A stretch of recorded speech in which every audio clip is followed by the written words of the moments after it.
UCC की report होगी सार्वजनिक। रूल मेकिंग कमेटी ने यूसीसी प्रावधानों का किया पूरा मसौदा तैयार। कानून को अक्टूबर तक लागू करने की तैयारी। 15 जुलाई को होगी प्रदेश कार्य समिति की बैठक। मनोहर लाल खट्टर समेत 1350 पदाधिकारी करेंगे बैठक। पीसीएस प्री परीक्षा को गड़बड़ी पर नकल रोधी कानून में होगी।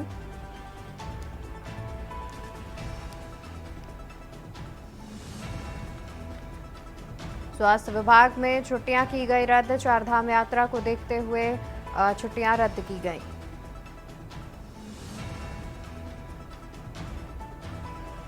और उत्तराखंड में 48 घंटे बाद भी नहीं खुला हाईवे। लगातार बारिश और मानसूनी सीजन में हो रहा भूस्खलन। 7 जिलों में भारी बारिश का ऑरेंज अलर्ट मौसम विभाग ने किया जारी। लोगों से सुरक्षित रहने की अपील। आप देख रहे हैं के न्यूज, खबरों का सारथी। नमस्कार, मैं हूं आपके साथ अवंतिका अवस्थी और हम बात करेंगे उत्तराखंड की खबरों पर। इसी बीच एक बड़ी खबर सामने आ रही है। एक अहम खबर आपको बता देते हैं और आज की अहम खबर सामने आ रही है। उत्तराखंड से खबर आपको बताएंगे।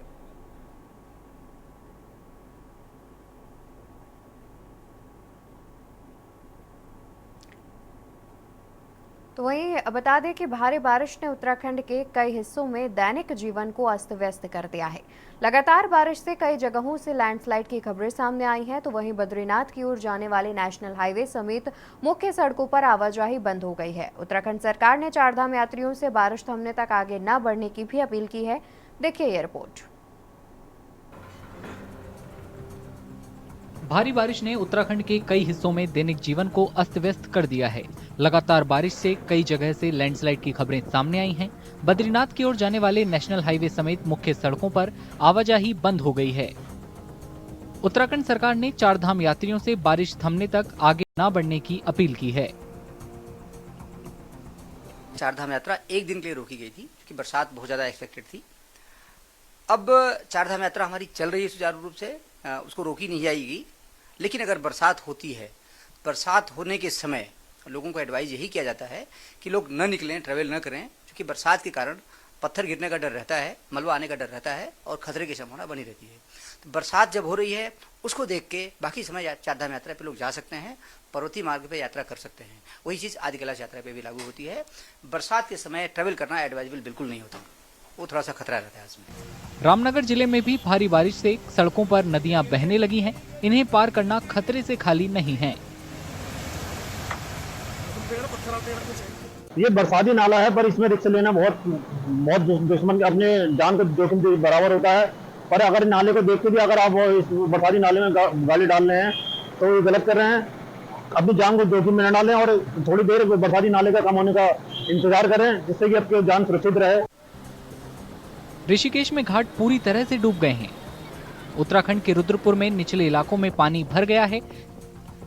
यहां पर फंसे लोगों को बचाने के लिए एसडीआरएफ की 4 टीमें लगाई गईं। कई लोगों को बचाने के लिए नावों का इस्तेमाल किया गया। एसडीआरएफ की टीम का बनबसा क्षेत्र में रेस्क्यू ऑपरेशन लगातार जारी है। उधम सिंह नगर और चंपावत जिलों में भी राहत और बचाव का काम चल रहा है। रेस्क्यू ऑपरेशन चल रहा, लेकिन जान की हानि कहीं नोटिस में नहीं आई अभी तक। ये बताया गया है जो वहाँ पे कंट्रोल उससे जो है या सीडीओ से भी अभी बात हुई वहाँ पे। तो ये अच्छी चीज़ है कि जो वार्निंग थी आप लोगों ने भी इसको काफ़ी वो किया है, बोला है। तो उस वजह से जो लोग भी अपना सतर्क रहें और जहाँ पे भी वो कोशिश कर सकते हैं अपना सेफ जगह पर गए। तो जान का नुकसान की अभी तक कहीं से रिपोर्ट नहीं है, लेकिन हाँ जलभराव वगैरह जो स्थिति है काफ़ी गंभीर अभी है। तो टाइम लगेगा लोगों को निकालने में और उसमें भी थोड़ा। उत्तराखंड सरकार ने सूबे के सभी जिलाधिकारियों को इमरजेंसी हालात में तुरंत कदम उठाने और बाढ़ या लैंडस्लाइड से प्रभावित लोगों के लिए राहत और बचाव कार्य तेजी से चलाने के लिए हाई अलर्ट पर रहने के निर्देश जारी किए हैं।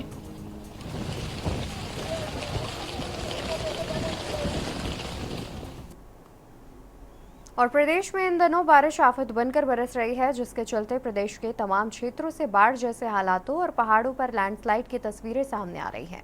ऐसा ही कुछ नज़ारा विकासनगर से लगते जौनसार बावर क्षेत्र की लाइफलाइन कही जाने वाली चक्राता कालसी मोटर मार्ग का भी है, जहां से जगह जगह तबाही और भूस्खलन की तस्वीरें सामने आई।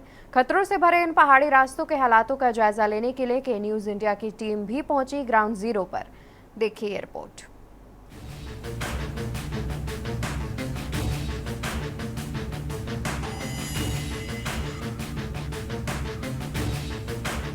पहाड़ों से गिरता ये मलबा बेहद खौफनाक है।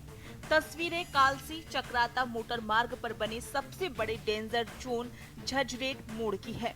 ये रास्ता पहाड़ों के मशहूर पर्यटक स्थल चक्राता सहित जौनसार, बाबर और आसपास के तकरीबन 400 से ज्यादा गांव को मुख्य मार्ग से जोड़ता है, जहां से रोजाना सैकड़ों राहगीर और काश्तकार इसी मार्ग से गुजरते हैं। झझरेट मोड़ को जौनसार बाबर की लाइफ लाइन भी कहा जाता है।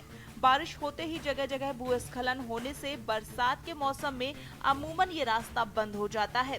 यही वजह है कि पूरी बरसात लोक निर्माण विभाग की दो जेसीबी और पोक लेन मशीन यहाँ 24 घंटे तैनात रहती हैं।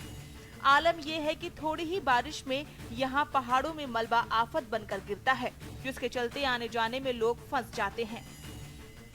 आप यहाँ रोड से गुजर रहे हैं, हम देख रहे हैं ऊपर से पत्थर भी गिरते हैं, तो खतरा बना रहता है। खतरा बहुत ज़्यादा है जी इस रोड का। कई आदमी यहाँ मर चुके हैं, जो ऊपर से पत्थर आते हैं और यहाँ से जो गुजरते हैं, किसी के ऊपर बोल्डर कई बार गिर रखे। काफ़ी घंटों जाम भी रहता है। घंटों जाम रहता है, और थोड़ा सा बंद भी हो गया तो 1 घंटे का काम होगा तो 5 घंटे दिखाते हैं सही पे डोल्डी। स्थानीय ग्रामीणों और राहगीरों की माने तो लैंडस्लाइड की चपेट में आने से बीते सालों में बहुत से लोग यहां से गुजरते हुए अपनी जान गंवा चुके हैं।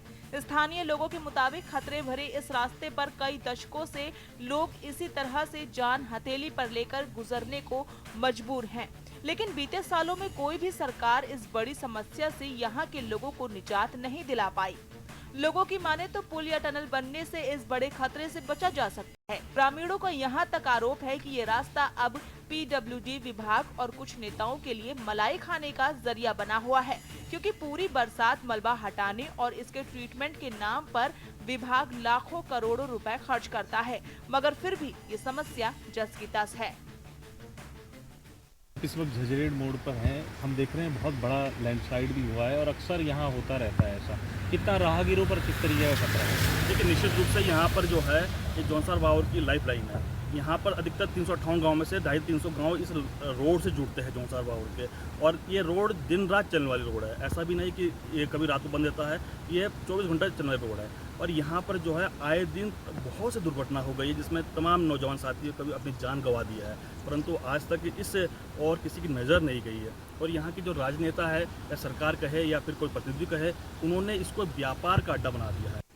सर, हमारी ये जो चक्राता कालसी मोटर मार्ग है, ये हमारे पूरे जौनसार बावर की लाइफ लाइन है। इस समय बरसात में तो खैर लोग जो है जान जोखिम में डाल के इसको आर पार करते हैं। हर समय खतरा रहता है, हर समय समस्या रहती है।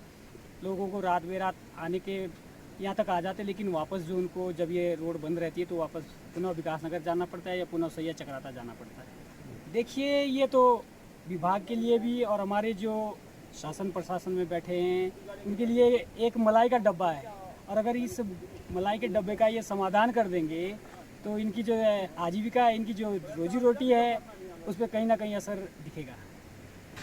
गांव ये हमारे जो जौनसार बावर की 39 खतें हैं, 39 खतों के सैकड़ों गांव, मैंने कहा कि हमारी जौनसार बावर की लाइफ लाइन। इसके अलावा हमारे पास दूसरा कोई साधन नहीं है, कोई हमारे लिए कोई रोड नहीं है।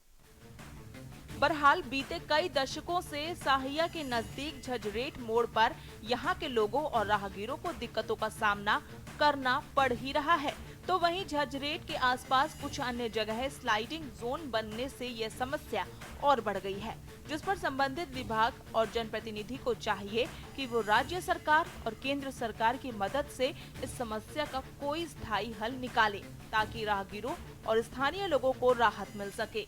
पहाड़ों में लगातार आफत की बारिश बरस रही है और जगह जगह से लैंडस्लाइड की तस्वीरें सामने आ रही हैं। इस वक्त हम मौजूद हैं जौनसार पावर की लाइफलाइन कही जाने वाली चक्राता कालसी मोटर मार्ग पर। ये जो ठीक आप पीछे तस्वीरें आप देख पा रहे होंगे, ये झज्जर का एक नज़ारा है जहाँ से लगातार लैंडस्लाइड की तस्वीरें सामने आती हैं। बरसात का जैसे ही मौसम आता है, हल्की भी बरसात होती है तो यहाँ लैंडस्लाइड होता है। विभाग हालांकि लाखों करोड़ों खर्च कर चुका है, बावजूद इसके यहाँ की हालत नहीं सुधरी। तबरेज खान, के न्यूज़, झज्जर, सैया। खबर देहरादून से है, जहां उत्तराखंड के राज्यपाल retired lieutenant general Gurmeet Singh ने नई दिल्ली में केंद्रीय कृषि एवं ग्रामीण विकास मंत्री शिवराज सिंह चौहान से शिष्टाचार भेंट की। इस दौरान राज्यपाल ने राज्य के कृषि क्षेत्र एवं ग्रामीण विकास से जुड़े विभिन्न विषयों पर चर्चा की। राज्यपाल ने कहा कि राज्य में मौन पालन के क्षेत्र में काफी संभावना है। उत्तराखंड में मौन पालन के क्षेत्र में क्रांति लाई जा सकती है। वर्तमान में हम 4000 टन तक शहद का उत्पादन कर सकते हैं। वहीं राज्यपाल ने कृषि मंत्री से कहा कि हमारे पर्वतीय अंचलों में जहां सिंचाई के साधन नहीं है, ऐसे स्थानों में मोटे अनाजों की खेती किया जाना लाभप्रद होता है। इसके लिए केंद्र सरकार प्रदेश सरकार को विशेष सहायता प्रदान करे। इस दौरान कृषि मंत्री ने देवभूमि उत्तराखंड से विशेष लगाव के दृष्टिगत हर संभव सहयोग का भी आश्वासन दिया है।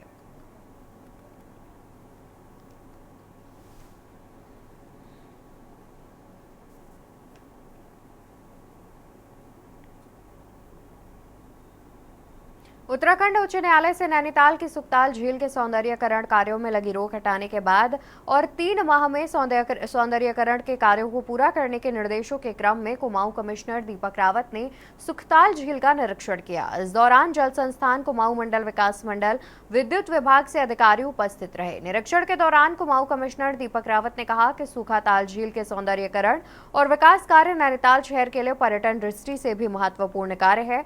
प्रोजेक्ट की निगरानी पूरी गहनता से की जाएगी। उन्होंने बताया कि पर्यटकों के आकर्षण के लिए क्षेत्र में 2 कृत्रिम झीलें बनाई जाएंगी, जिसमें पर्यटकों के आकर्षण के लिए पाथवे और साहसिक खेल गतिविधियों के साथ ही बोटिंग की व्यवस्था होगी। तो वहीं झील के आसपास दुकानों का भी निर्माण होगा, जिससे स्थानीय लोगों को भी रोजगार मिल सकेगा।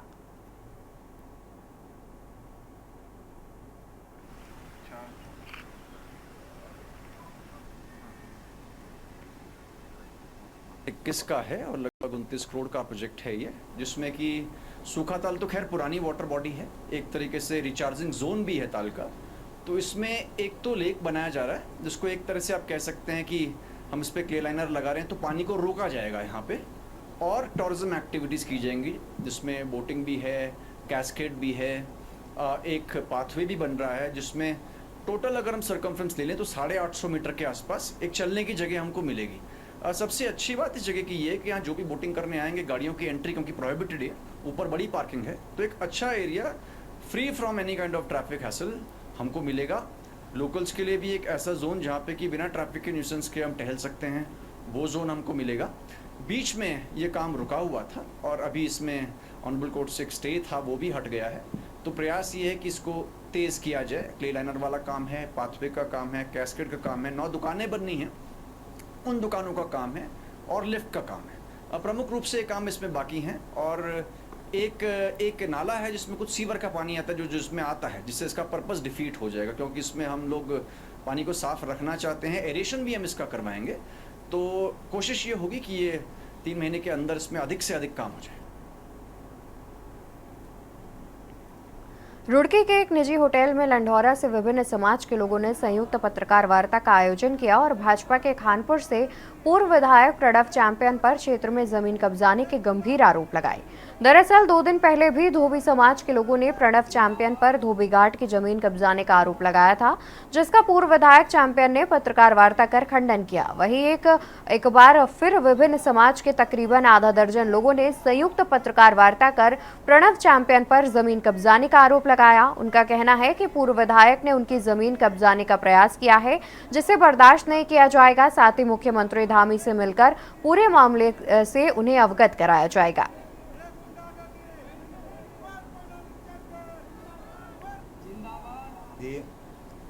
कुंवर कौन सिंह महाराजा है। पहली दूसरी बात ये है, गलत आरोप लगा रहे, राजा साहब हमारी ज़मीन कब्जा रहे। यहाँ कहीं भी देख लो, राजा साहब की ज़मीन पड़ी, जिस भी कागज़ निकलते हैं, लेकिन वे कागज़ कैसे हुए हैं, पहले चकबंदी हुआ करती थी, उसमें इन्होंने पैसे ले को बड़ों ने वहाँ राजा साहब अपनी ज़मीन देखते ही नहीं, और अपनी ज़मीन देखते ही नहीं, उन्होंने पैसे दे को साजिश कर को अपना नाम चढ़वा लिया।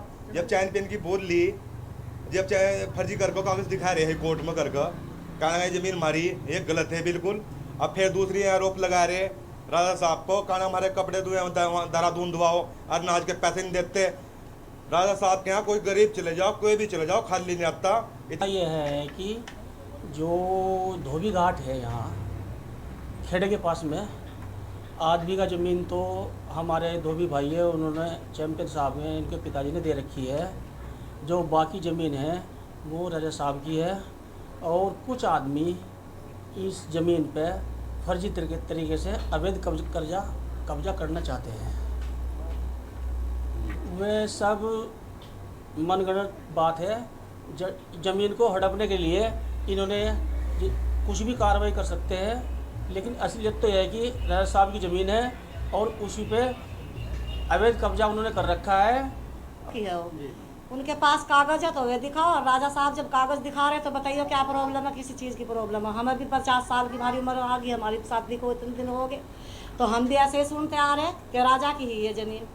तो बताइए आप, ये राजा की ज़मीन है तो ऐसा तो राजा की कहेंगे, आप किसकी कह दोगे।